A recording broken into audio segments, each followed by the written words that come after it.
Hey everyone, Steve Monette here with another video in my Bible Prophecy Bites series, where we look at Bible scripture, history, and current events that all point to the soon return of Jesus the Messiah. Okay, so for today's video, I want to talk briefly about the spoil of Ezekiel 38 and the Temple Mount. I know, seems like a pretty odd combination, right? But I hope you'll hear me out just for the next few minutes. My intent is to keep this video brief. As many Bible prophecy teachers and even scholars, not that I consider myself a scholar, but a teacher, and I do include myself in this group, have reasoned and even surmised that the spoil that is spoken of in Ezekiel 38 is the vast natural gas resources that sit off the coast of Israel. And those have been, discovered only in the past, 10, 15 years or so, and only recently have they become a source of revenue for Israel. But some of us have also been looking at the shale oil reserves that are locked in the Golan Heights. But I have to admit, yesterday, March 11th, 2021, my thinking may have changed a bit. And here's why. And let's see if you agree with me. In a news article dated 3/10 of 2021, it was revealed that Saudi Arabia has publicly stated that Jerusalem belongs to the Jewish people and that Temple Mount is not an important site to the Muslim nation. Now, wait a second. This is just astounding when you think about it. We have a major Muslim Sunni nation coming out and saying that, number one, Jerusalem belongs to the Jews, and number two, the Temple Mount is not that important to the Muslim nation. Okay? So that begs the question, does everybody in the Muslim world agree with this opinion? And more specifically, do the nations of Persia, Put, and Magog agree with this opinion of Saudi Arabia? Well, as we all know, Persia is modern-day Iran, and Magog, Goma, Togarmah, and Tubal are modern-day Turkey. And Put is modern-day Iraq. Yeah, I know. So-called Bible scholars insist that Put is Ethiopia. But let's be realistic. Ethiopia cannot even defend itself against an invasion of locusts. Never mind field an army to attack Israel, who is 2,000 miles to the north of them. Yeah, but again, I digress. So what does Turkey and Iran think about this idea that Temple Mount is of no importance to the Muslim world? Let's just take a quick look, shall we? In this article from July of 2018, we see that Turkey is moving large amounts of cash to groups associated with the Temple Mount causes.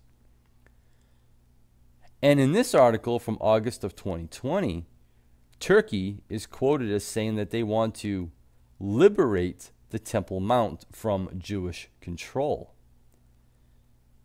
And in this article, dated June 3rd, 2020, we read that Turkey funded the construction of a Muslim historical center in East Jerusalem near the Western Wall.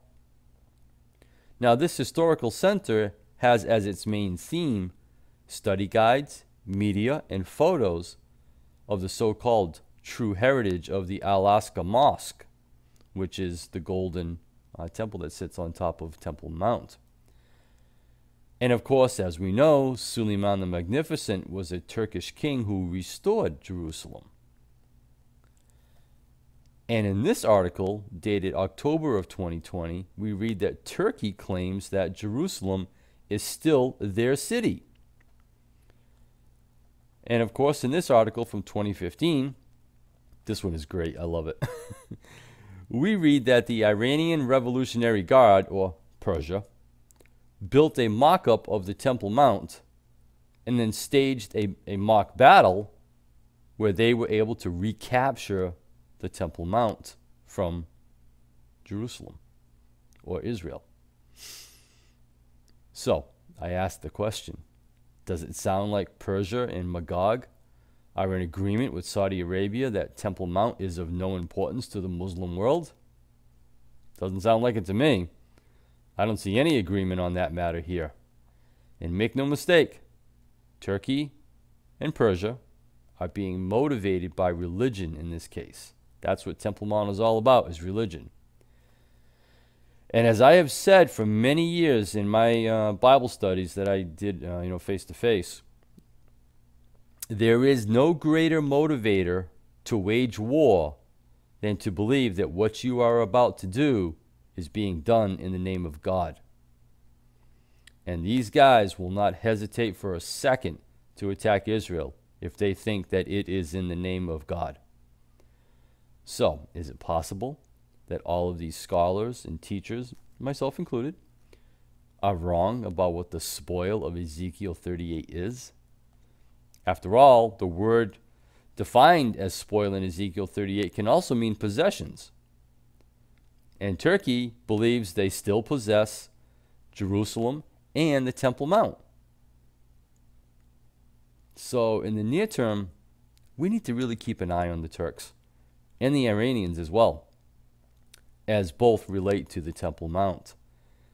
If the Jewish people were to try and start any type of construction project on Temple Mount, I do believe the Turks and the Iranians would just about lose their minds, and they would feel the need to act in a military fashion.